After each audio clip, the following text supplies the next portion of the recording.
Hello students, welcome to you CR International School online classes. Students, how are you? I hope that everyone is fine at your home. Now we are going to start our chapter 3rd of geography, class is 7th. Okay, let us start to read. अपनी book का lesson 3rd open कीजिए. Page number है आपका G90. Okay, lesson का नाम है हमारी बदलती पृथ्वी. हमारी पृथ्वी का स्वरूप क्यों और किस प्रकार से बदलता है. पृथ्वी की सतह हर जगह एक समान नहीं है. कैसी है? कहीं पर्वत है, कहीं पठार है और कहीं मैदानी भाग है. कहने का तात्पर्य ये है कि जो हमारी पृथ्वी है ये कहीं भी एक जैसी नहीं है कि एक ही जगह पर पर्वत ही पर्वत हो या धरातल ही धरातल हो.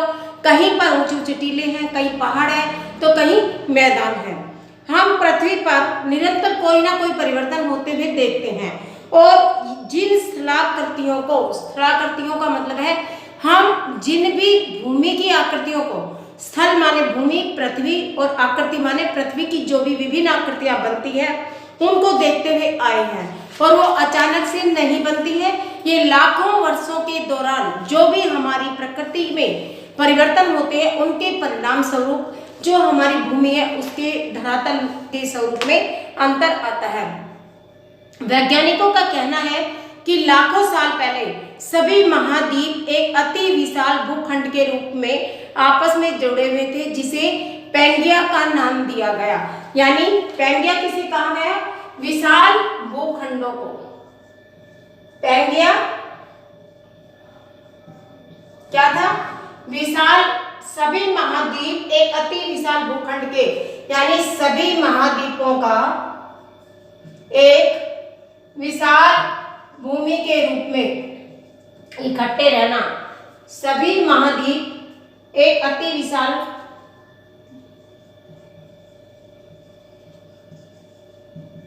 भूखंड के रूप में इकट्ठे थे. एक अति विशाल भूखंड यानी भूमि के बड़े टुकड़े के रूप में एक समूह सा था जिसे क्या कहा गया? पैंगिया. पृथ्वी के आंतरिक भाग में क्रियाशील बलों के कारण पैंगिया टूट गया और महाद्वीपों का निर्माण हुआ. इस प्रकार अगर आपसे कोई पूछता है कि महाद्वीप के निर्माण की प्रक्रिया कैसे संपन्न होती है तो देखिए पूरी पृथ्वी पहले एक बड़े भूखंड के रूप में थी. ऐसा हम नहीं, वैज्ञानिक कहते आए हैं. और ये जब एक अंदर प्लेटों का विवर्तनिक सिद्धांत शुरू हुआ जिसके कारण वहां पर पैंगिया टूट गया और महाद्वीपों का निर्माण हुआ जिसे क्या कहा गया? महाद्वीपीय विस्थापन. महाद्वीपों का निर्माण होना क्या कहलाता है? महाद्वीपीय विस्थापन. महाद्वीपीय विस्थापन का सिद्धांत जर्मनी के मौसमी विज्ञान, जो मौसम का पता करके बताते हैं, उस वैज्ञानिक ने, कौन था? Alfred Wegener. कहाँ के रहने वाले थे? जर्मनी के अल्फ्रेड वेगेनर. जो मेन चीजें होती हैं उनको आप नोट करते हुए चलिए. जर्मनी के अल्फ्रेड वेगेनर ने महाद्वीपीय विस्थापन का सिद्धांत बनाया. महाद्वीपीय विस्थापन का जो सिद्धांत था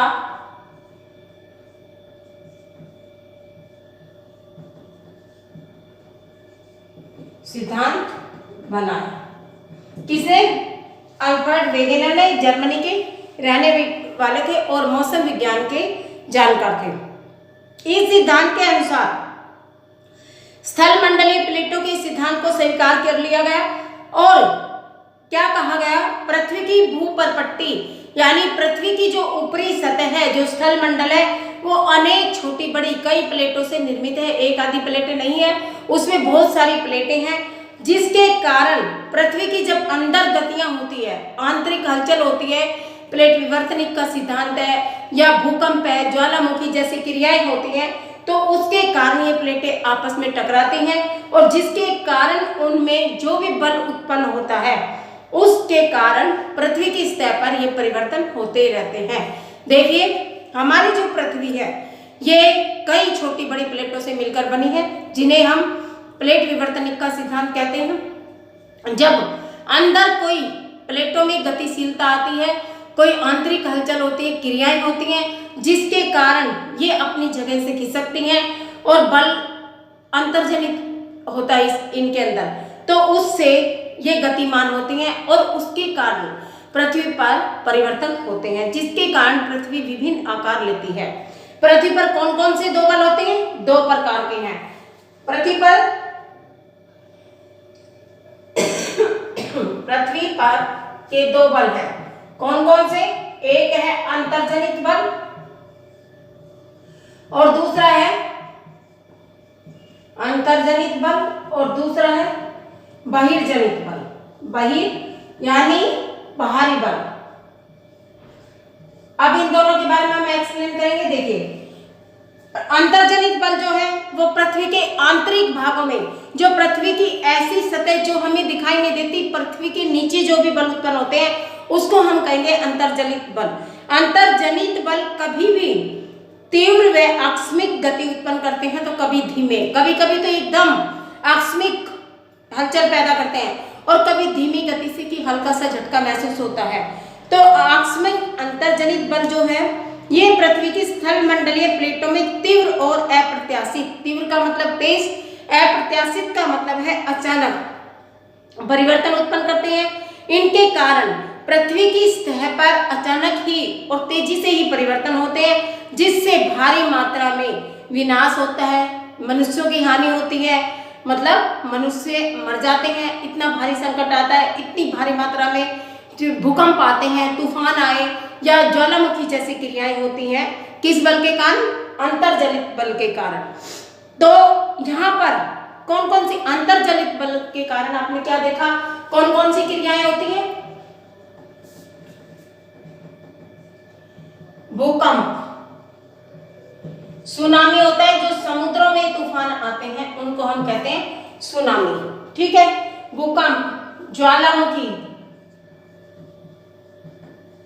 भूस्खलन, ये ऐसी क्रियाएं होती हैं जो भूकंप, सुनामी, ज्वालामुखी और भूस्खलन जैसी क्रियाएं ये किसके कारण होती है? अंतर्जनित बल के कारण।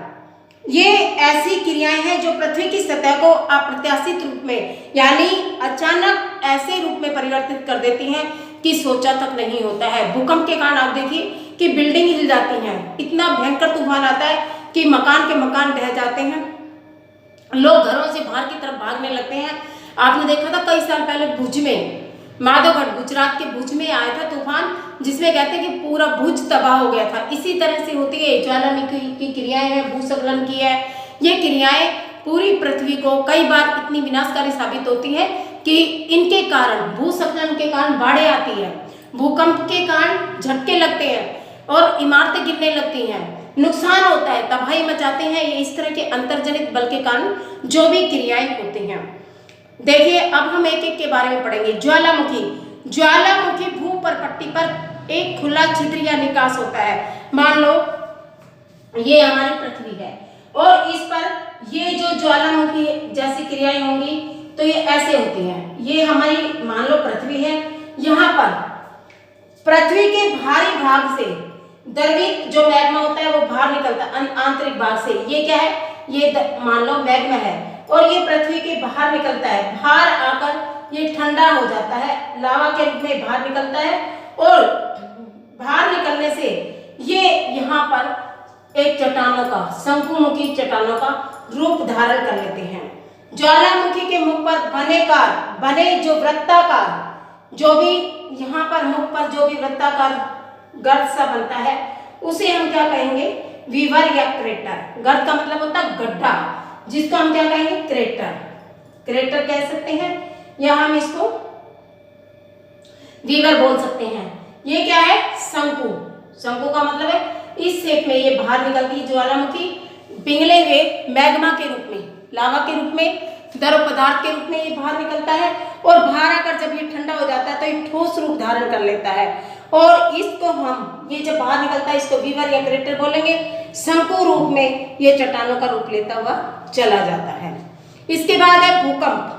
पृथ्वी के अंतर्जनित बल के कारण ही स्थलमंडलीय प्लेटों में गति होती है, यानी जो हमारी पृथ्वी के अंदर प्लेटें हैं उनमें गति होती है, जिससे पृथ्वी की जो सतह है वो कांपने लगती है, कंपन होता है इसमें। जैसे इंसान कांपता है ऐसे हमारी पृथ्वी में भी हलचल होती है, जिसे हम क्या कहते हैं, भूकंप। अभी आप कई बार देखते हो रात को सोई सोई आ जाता है, हम देखते हैं पंखा लटक चलता हुआ भी एकदम खड़खड़ की आवाज करके तेजी से हिलता है, चीजें हिलने लगती है। वो किसके कारण होती है, भूकंप के कारण।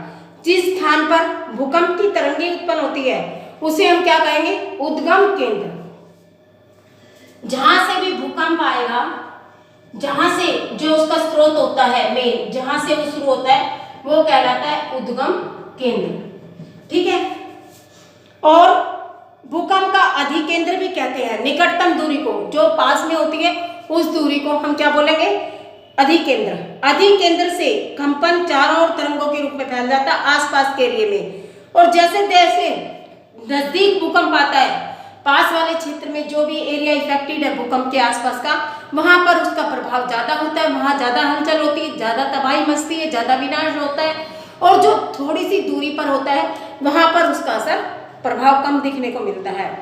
भूकंप का मापन हम किससे करते हैं, भूकंप मापी यंत्र से। किससे, भूकंप को मापने वाले यंत्र को हम क्या कहेंगे, भूकंप मापी यंत्र, यानी भूकंप को मापने वाला यंत्र। भूकंप की तीव्रता रिक्टर स्केल पर मापी जाती है।